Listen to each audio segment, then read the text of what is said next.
Hey Fish Fam, this is Nikachu, Merfolk Master. I'm here with my brother, and we are back to Mono Blue. A lot of you've been very faithful to Mono Blue, and we're going to see how Mono Blue has evolved to the modern metagame of today. If you love Merfolk and you want to see how it strategically changes in Modern, don't forget to like, share, comment, and subscribe to this channel. Before we get into our deck tech, we're going to thank our sponsors, themanabase.com. And the Manabase now has Anti-G-Jeff that has created a Mono Blue Miltempo deck. That's right. You want to check that out, you're going to want to see innovative decks like that on themanabase.com. Your home base for everything Magic the Gathering.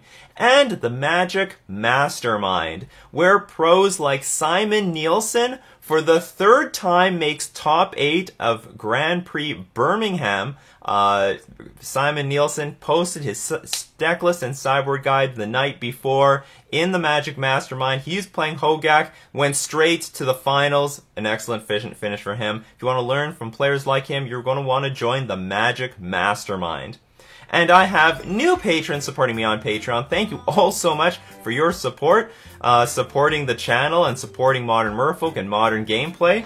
So, 1 million new patrons. Let's get through them. Thank you very much to Joe Ayala, Hansa Climbs, Katori912, Matthias Isaacson, Zachary Herrera, Stefan Dadu, Kianan Tout, Ryan, Billy Station, Bobby Ma, Marius Larson, Ozana, and Zachary. Thank you all so much for your support on Patreon. Alright, so I did a poll recently asking, how many people have adopted the Simic Merfolk deck. Very powerful forcing version of Merfolk using Collector Oof in the sideboard as a new Glass Cannon sideboard card to destroy the artifact decks. But it turns out only 30% of the pollers have adopted it, and a lot of people are still staying with Mono Blue, partially probably because, it's taking time to get the Waterlog Grove. People are still licking their wallet wounds from buying Force of Negation, so buying into the Simic deck probably is not very easy. Running 4 Botanical Sanctums, the Waterlog Groves, the Collector Oofs, and so on. So there's still a lot of people on Mono Blue, and do you know what? I cannot say with full conscience that Simic is the absolute beyond superior version of Merfolk. I still think it's better because I think it's better positioned against the overall metagame, and I think it's better positioned against Hogak. But fact of the matter is, 2 decks that are right underneath Hogak are Burn and Mono Red Phoenix, or the Mono Red Prowess deck. And you know what? That makes up about 15 to 16, 17% of the winner's metagame. The winner's metagame. So when you're trying to win a tournament, somewhere around 17% of the decks are going to be these super fast burn decks. And against those archetypes, you don't want breeding pools, you don't want Waterlog Groves, you don't want so many of these Horizon lands dealing you damage. So that is an advantage that Mono Blue has over the Simic deck, and that was sort of where I faltered in the in Grand Prix Minneapolis. Burn actually shut me out of making it to day 2, and I fully admitted that my Burn matchup was not great. It was just basically 50-50. I had a lot of game to beat it, but they had a lot of game to beat me. And same thing with the Mono Red Phoenix deck and Prowess decks. I might be advantaged if I try to mulligan for Chalice of the Void, but still, it's not a matchup I want to see. It's more high variance than I would like. So we're going to be looking at Mono Blue here, which is going to have an edge against those decks, even though I'm not running Master of Waves here. So let's start with the mana base. Overall, if you see this Mono Blue deck, it's an adaptation from my Simic list. So I still strongly believe that Silvergill Adept, we have to say goodbye to Silvergill Adept. It's just a cantrip against a certain number of decks that we can beat anyway, and against the decks we're having trouble against, it's a huge liability. What if it was a 2/2? It would make a big difference. Honestly, that would make a big difference. It would no longer be weak to Gut Shot, would not be weak to Lava Dart, would not die easily to Plague Engineer. That's a great question. If it was a 2/2, we might see it in this list, because I'm trying to. The only one toughness creature in this deck is basically Curse Catcher, because we can pump up Benthic Biomancer, and I think that's very important in today's metagame. So yeah, no Silvergill Adept, and okay, so let's go into the mana base. I'm only playing with 2 Horizon lands, and I'm electing for 2 Waterlogged Groves because I am playing this more aggressively. Maybe we can play a few more Horizon lands, but overall I never found that Mono Blue Merfolk was the super fast deck, and as the games go long, you end up taking a lot of damage from these Horizon lands. You know what? Originally I thought we would be playing 4 of these easily, and maybe going up to 5 or 6, but I fully admit that I was dead wrong about that. Mono Blue can't afford to play so many of these lands. It's really damaging, and also because of Burn and Mono Red Phoenix, Mono Red Prowess, I don't think we do want to play too many of these lands. Just a quick thing, whether you want to play 2 Waterlogged Groves or split it between Grove and Fiery Islet. So I'm playing 2 Waterlogged Groves in green because I've been pushing Simic as an archetype in Modern, and there are more Simic Merfolk lists than there have been in the past. So if I'm playing enough Waterlogged Groves, maybe I'll make my opponent think I'm playing Simic, and maybe we can get them to side in Blood Moon, and Blood Moon is not going to be useful against a deck with playing 10 islands. So I'm still on 2 Mutavaults. The deck plays like a dream with the 2 Mutavaults. In the past, we could use the Mutavault mana to play Spreading Seas and Dismember and Silvergill Adept, but we're not even running those cards anymore. I've split the Spreading Seas in the sideboard and the main deck. We're not running Dismember, we're not running Remand, we're not running Silvergill Adept. So this colorless mana is a huge liability. You do not want too many Mutavaults in your starting hand. It's a big problem. So I've elected to play with Cavern of Souls instead, and it helps. It really gives you an edge in game 1 against control. So if you thought that you needed Silvergill Adept to beat some control decks, well, Cavern of Souls will give you a big advantage in game, especially in game 1 where they have tons of counterspells in their deck. So you play the Cavern of Souls, name Merfolk, and a ton of their deck is blank in game 1. And it helps in other situations, even against Eldrazi-tron that's going to play Chalice of the Void against us on 1 and on 2. Play Cavern of Souls, you don't have to worry about that anymore. You don't have to worry about getting locked out against other Chalice of the Void decks. So very happy about this mana base. Random Minamo because we're running a Thassa, and Oboro is still as useful as ever. I have seen lists playing the Cycle Land, and it's had enough success that it's warrant experimenting. I'm not going to do that in this list, but between M. Hayashi and a bunch of other finishes with that, what is it called? Something Shore. But it's the blue land that comes into play tapped, or you can cycle it for 1 mana. It has enough success that I think it's definitely worth looking into. I don't personally I don't really want to play with these lands that come into play tapped in a format as fast as Modern is right now, but I'm not going to ignore the results. So there might be something to it over, say, Waterlogged Grove, which can come into play untapped, but it deals you damage. So what is the overall philosophy of this deck? It's still similar to Simic. I want to close out games as soon as possible, and I want as many turn 4 kills as possible. So we're maxing out on the Lords, Mare Reejerey, Mask of the Pearl Trident, and Lord of Atlantis. So we have 12 Lords, and we've got 8 1-drop creatures. We got Benthic Biomancer. But look at this! Curse Catcher is back! Why do I want Curse Catcher? Because Curse Catcher is good against Burn and Mono Red Phoenix, which are really big decks right now. So Curse Catcher actually has a part to play. 15% of the metagame, that's trying to get really low to the ground. This can counter Manamorphose on turn 2. This thing can counter... this thing is just going to make their whole deck clunky, and even if they try to gut shot this thing, whatever, that's okay. Go for it. It was 1 mana. It was still a pretty mana-efficient trade. So Curse Catcher, I think, I think is a little bit more playable than it has been in a very long time. And certainly we're still going to side Curse Catcher out in a lot of matchups, but Curse Catcher I think is better than the other 1-drops available to us. And the fact that it's actually good, like good, in 2 very large matchups, which is why I want to be drawing to, which is why I want to be sleeving up Curse Catcher right now. Like, you go turn 1 Curse Catcher, they play turn 1 Faithless Looting, you counter it. Simple as that. You just counter the damn thing, or you slow them down by a whole turn. So I think actually Curse Catcher is useful right now.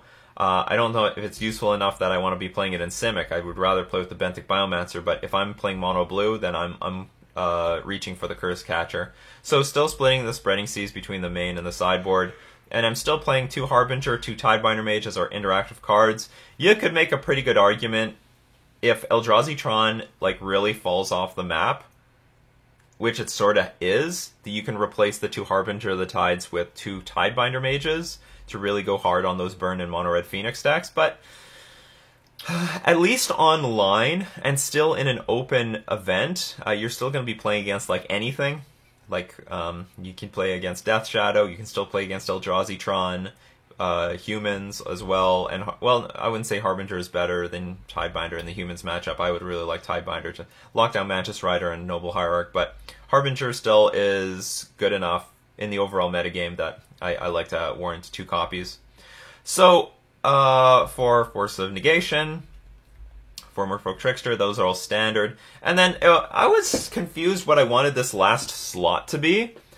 It was either going to be Thassa, God of the Sea, or Master of Waves. And Master of Waves certainly is very... It's okay now. I think Master of Waves is okay.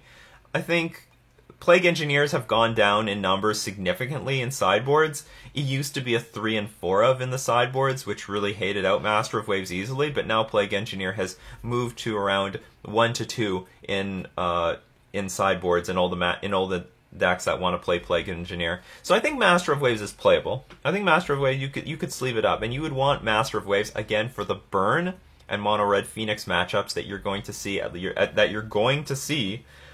in the in Grand Prix. If you want to win a Grand Prix, you have to beat those decks, and my Simic version could beat everything else, and I just had an iffy matchup against those Burn decks. But Thassa, not good in those matchups, or not great. I would say it's I would say below average against those red matchups, because they can cut off Devotion pretty easily. And Thassa, therefore, is not a good blocker, and perhaps not really that great of an attacker. So Master Waves could be here. I'm still going with Thassa because it's just overall the card that is good against everything else. And like it's even fine against Hogak. Once you have Devotion, you can start blocking Vengevines and stuff, or just quickly finish them off with the Thassa herself. So what do we got in the sideboard? 4 Chalice of the Void still, kill Mono Red Phoenix, burn, a lot of other combo decks. I still like reaching for Chalice of the Void. Some people ask me, I can't afford Chalice of the Void, what should I have? Dispel. Dispel is probably the best thing you could play. I'm also bringing in Chalice of the Void against Blue-White Control. It's actually proven to be very effective on 1. Shuts off Opt, shuts off Serum Visions, shuts off Path to Exile, and therefore Snapcaster Mage into Path to Exile. So with Chalice on 1, it hurts enough of their deck that I like bringing it in. And recognize that there is a lot of synergy here between the Cavernous Souls and Chalice of the Void, so that even if I play Chalice on 1, it doesn't actually lock out my 1-drops necessarily, because I've got a bunch of Cavernous Souls here. So yeah, if you can't afford Chalice of the Void, play Dispel. It's still good against Burn. Fine against Mono Red Phoenix. I think Dispel is still very good. Is also very good against Blue-White Control. You counter Path to Exile. You counter Cryptic Command. You counter enough important spells that Dispel is fine on the sideboard. 1 Deprive, because our counter spells are basically Chalice of the Void and Force of Negation.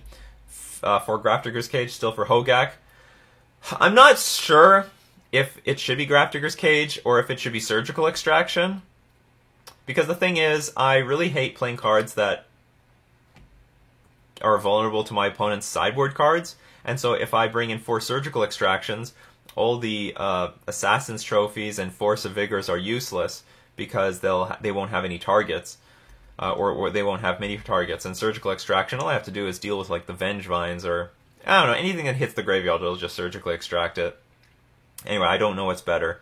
Grafdigger's Cage is still the card that if they don't deal with it, they lose. So 20% of the time, that's going to happen. Which is like not often, but also if they have to take time to deal with it, that is also time that helps us catch up and get ahead anyway. The other two Spreading Seizes, just for like, Jund, Black Green X, Tron, stuff like that.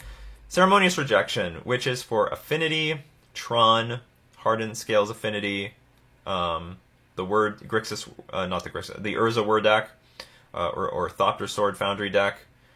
Although the only thing that you can really Ceremonious Rejection is really the Thopter Foundry. Also for, I'm missing something, like Eldrazi Tron, did I mention that? We're going to mention Eldrazi Tron. So that's what Ceremonious Rejection is here for. Much worse answer than Collector Oof. They're not even the same ballpark. Ceremonious Rejection is a great card and all that, but Collector Oof just shuts your opponent down and says, you cannot play Magic anymore. But, so yeah, that's my Mono Blue adaptation. I playtested this a little while. I playtested this last night to a 4-1 finish. It was a very convincing finish, and hopefully I can repeat it today. So let's get into our league. We are on the draw, and this hand's awful. Yeah, this hand's unplayable. We're not keeping this. This hand's fine, I guess. We'll keep it. I guess I don't really need the third land, so we can dump it. Just in case we're up against a control deck, I'll keep the Cavern of Souls. Just in case we're up against Blood Moon, I'll get rid of one of the non-basic lands. Oh, I have enough. Stop it. Upkeep. Temple Garden Pass. I just feel like this is Counter's company. It can't be anything else, and I have nothing to do on turn 1. It's going to be like Heritage Druid. Grove of the Burn Willows. Is this the 4-color thing? Okay. You normally look beautiful, but this thing is hexproof. Boo. Yeah, boo.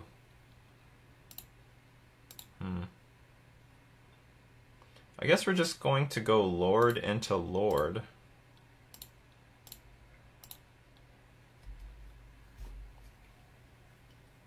We can start attacking into Sylvan Caryatid.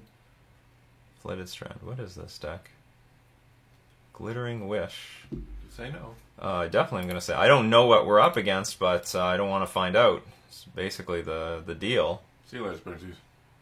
Yeah, I guess so. A noble sacrifice.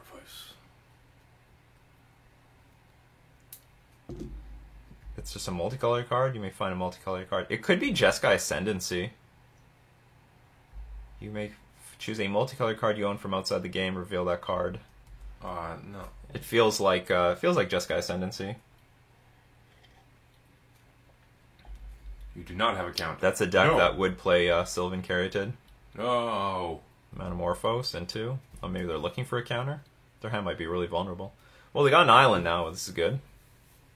Oh god, Veil of Summer. Okay, so it gets countered basically. Okay, so what are we up against? Are we up against Jeskai Ascendancy? Yeah, it says something on it. Hexproof. All the permanents get. You got double hexproof! You can't have enough hexproof. Teferi Time Raveler. Okay. That sounds horribly annoying.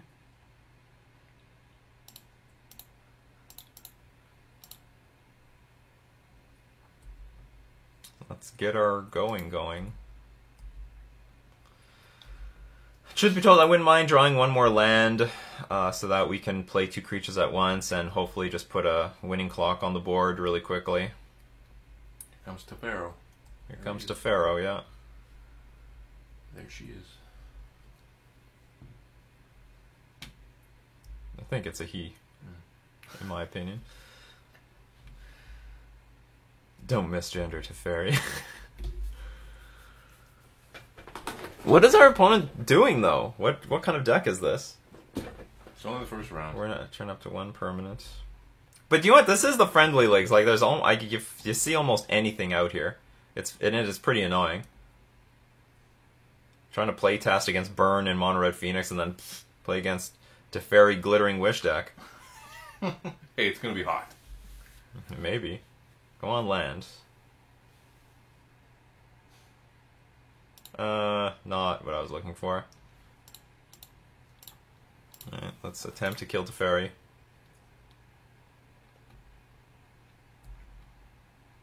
Island Walk. Hopefully it matters. Might not. They were playing a super multicolored deck, so yeah, they could do something like that.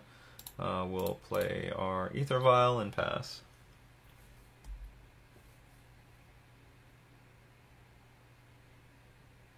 Are you gonna Spell Pierce this or something? That would be gross.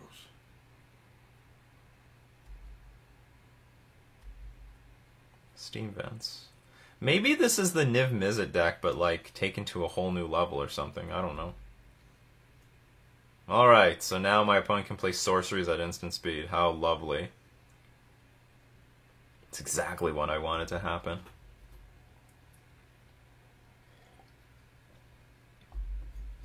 Now for you, those of you living under a rock, remember Teferi basically says we can only play spells at sorcery speed, so even though I have Merfolk Trickster, it doesn't matter. Another Glittering Wish. Can we see your win condition? I feel like I'm not... Jeskai Ascendancy. Okay, so it is Jeskai Ascendancy deck. Alright. Okay! Do you have something you play for free this turn?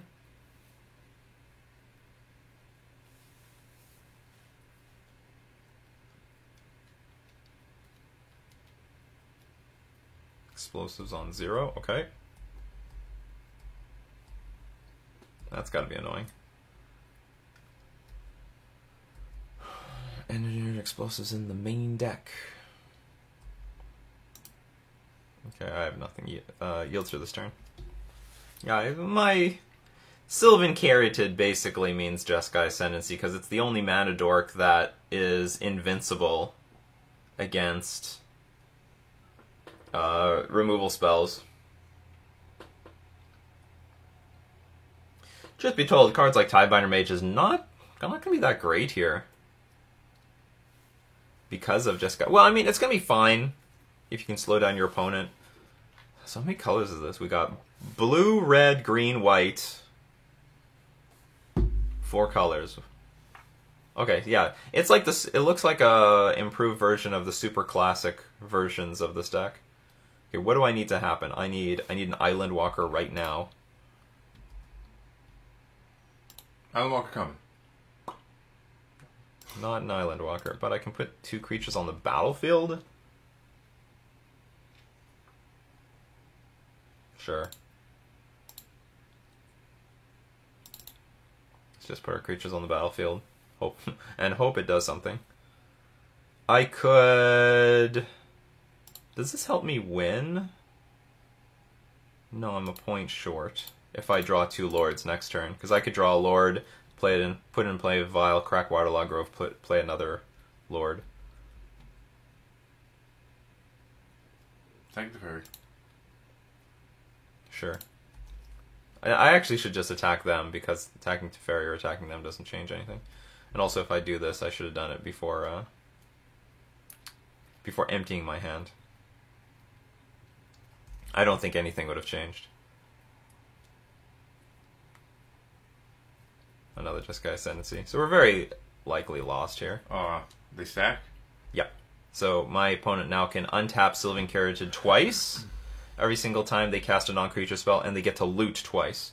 So now every single time they play a spell, they net 2 mana. Now they're bringing Fate Stitcher back from the graveyard, which says you may tap or untap another target permanent. Ridiculous. We're just going to yield through this turn.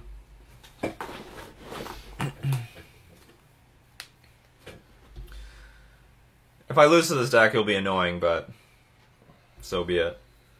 Usually these decks are weak to Chalice of the Void, though, so hopefully that helps. But as we see, there's a Teferi Time Reveler out, and they have a Engineered Explosive, so it looks like they're relatively prepared for Chalice of the Void shenanigans.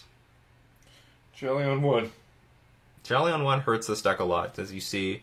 Hits Birds of Paradise, Path to Exile, Faithless Looting, Serum Visions.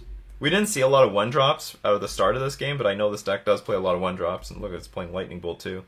I didn't know it played that. It's being a little bit more interactive. So what is it trying to do? Just play a bunch of... Oh, that creature's already... They're just going to play a bunch of spells until this Fate Stitcher is 1 billion large. And then, Swing. yeah, swing for the kill. So it's already halfway there. The odds of them fizzling are incredibly low. And they basically make... Every single time they play a spell, they get an extra mana from the Sylvan Caryatid, because they can untap the Sylvan Caryatid. Also, Fate Stitcher can also untap the Sylvan Caryatid. So they're netting a bunch of mana up here. What a great combo deck. It was so frustrating when this deck existed for the first time. I hated it. I absolutely hated it. I thought, oh my god, you have to ban this thing. Because, and I think they have to stop printing like cards where one person is just doing all the actions, the other person is just watching. Like Storm, I don't mind Storm as a combo deck. Like, I don't mind combo decks, but I think combo decks where one person is doing a lot of things, the other person is watching, is just a really bad play experience. And this is a great example of it. At least these days with Storm, when they storm off, it's pretty fast and pretty obvious. Like, Gifts Ungiven for the right spells, and Past in Flames, and Ritual, gut shot you're dead. So it's a lot faster than it used to be. But this version is still slow and stupid. But they're getting there.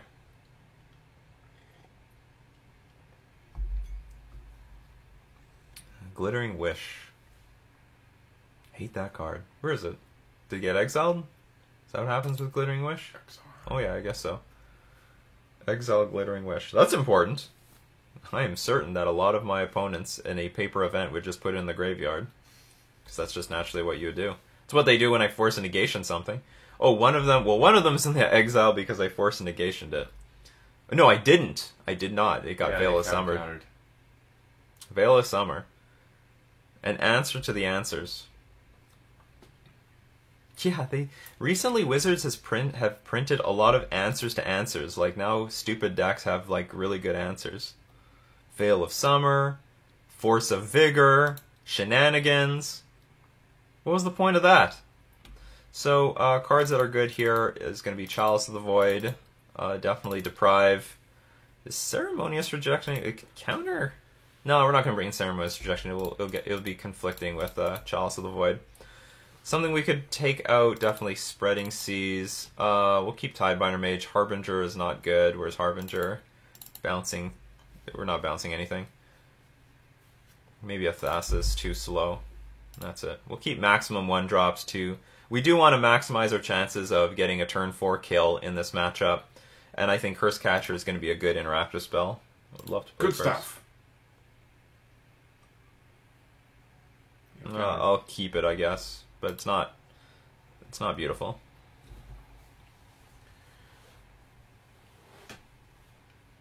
Let's start with the Minamo.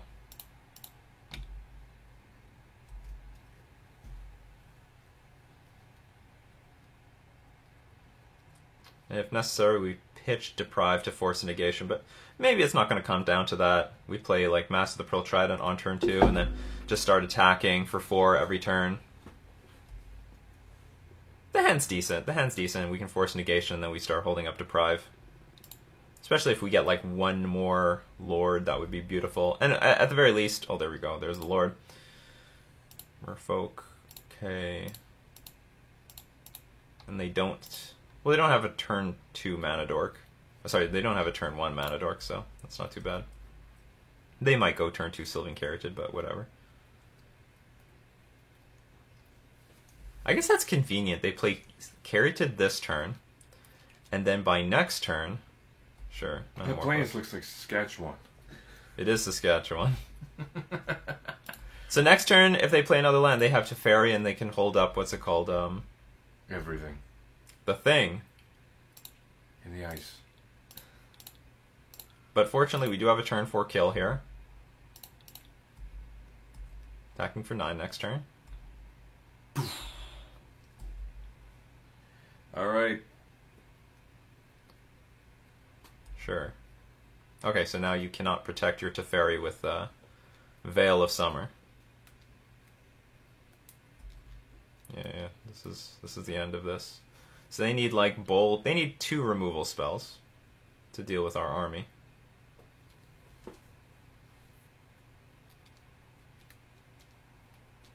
You can say no. I don't need to. Doesn't. It's not a problem because they only have 1 mana left. I want to be able to counter the Path to Exile because they only have 1 more mana available to them, no more. So if they find Path to Exile, I got Force Negation for it. If they let us go to our turn, we still have Force Negation and Deprive Up. So that's the power of the turn 4 kill, people. So on the draw, we're going to be way more disadvantaged. But so be it. Roll it back. Is there anything... Can this help us at all? Players can't cast spells from graveyards or libraries. They've got Fate Stitcher and Faithless Looting. That thing on tap. Creature cards in graveyards and libraries can't enter the battlefield. So you have to like hard cast Fate Stitcher. But they don't even need Fate Stitcher, like the mana dorks are enough. Creature cards in graveyards and libraries can't enter the battlefield. I think it's just too iffy. I'm not sure. Maybe if I didn't have Chalice of the Void, I would bring in Grafdigger's Cage, I guess. It's just not necessary.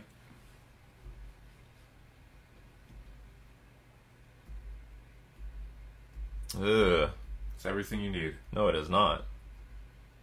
One thing it does not have is a winning clock. It'll come. There's no guarantee of that either. You got 4. You got 4 power right here. I feel like this is a greedy keep, but it does have things going for it. We can counter like Engineered Explosives and Teferi with the Force of Negation. And Chalice will win the game if... It survives. I don't know. Okay, I don't want to say we'll win the game, but it will put us in a really good spot to win the game if it resolves and is not answered. But my issue with this hand is it doesn't have... I'm keeping it because of the Mutavault. If that was an island, I can't keep this hand. So at least I have like 2 creatures to attack, but this pressure is very bad. I want to be able to win very quickly.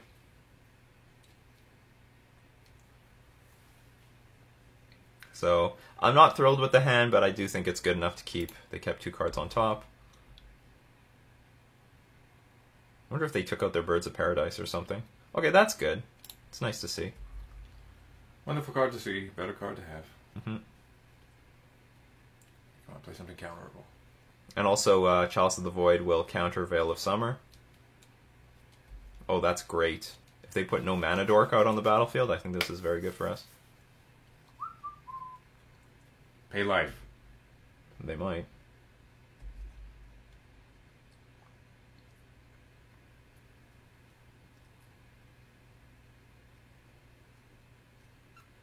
Our draws are good.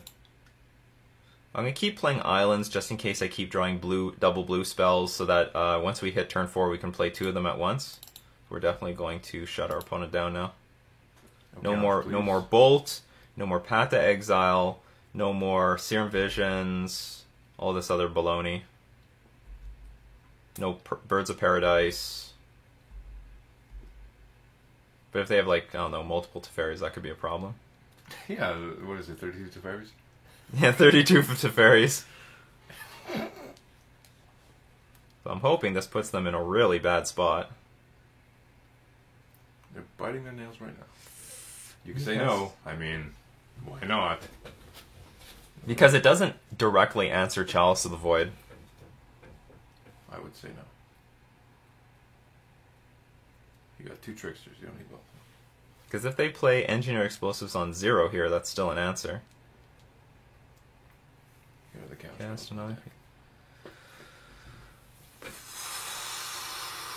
At the same time, though, that hexproof thing can't come out now, so... Because the thing is, this will let them cantrip no matter what.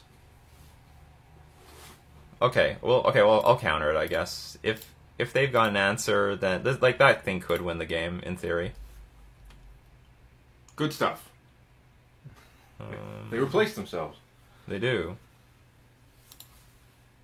Okay, pass. What now? Piece of You piece of sh... We can make that We can make that a t-shirt. What now? You might be typing something salty.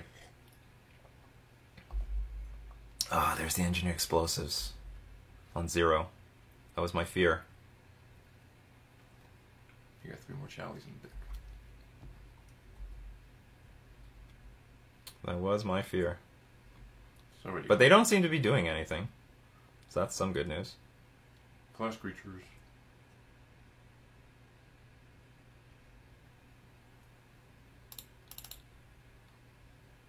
Flash creatures go.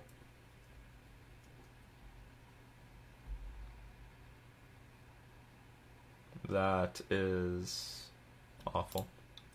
Okay, so I expect that my opponent has removal in hand, so we're just going to attack with these 2 creatures. We'll play Merfolk Trickster at end of turn.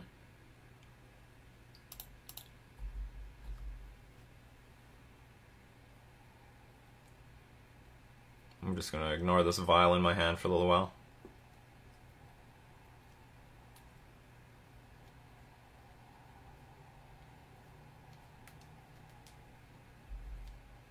Yeah, goodbye.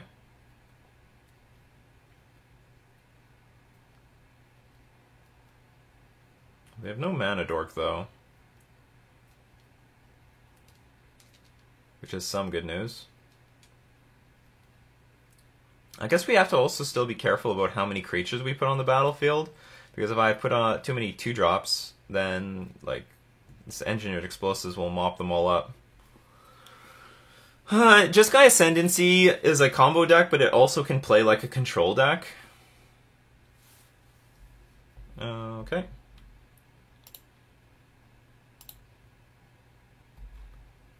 Two damage. I'm just hoping they brick for a few turns.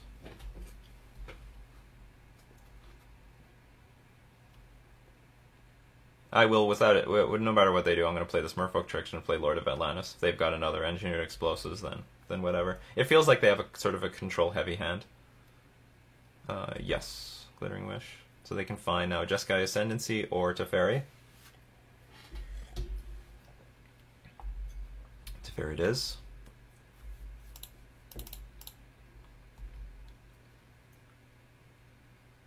Ooh, I like this because now this can play around an Engineered Explosives on 2.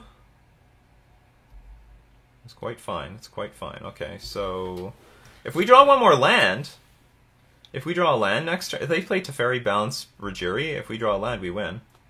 So we can just attack our opponent to death for 8 damage. Island Walk. Island Walk. I wonder if they have some useless cards in their hand, like Veil of Summer. But I think they would. I think they would have fired it off.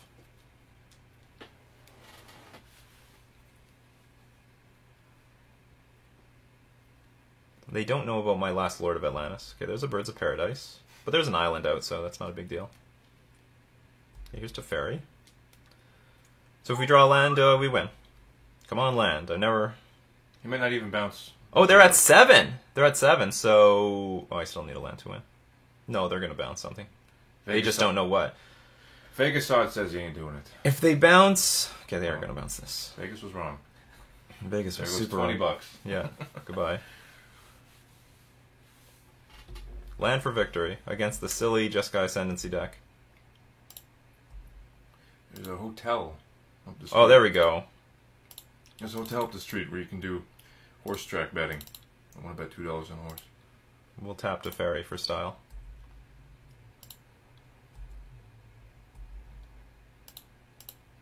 Attack our opponents. Alright.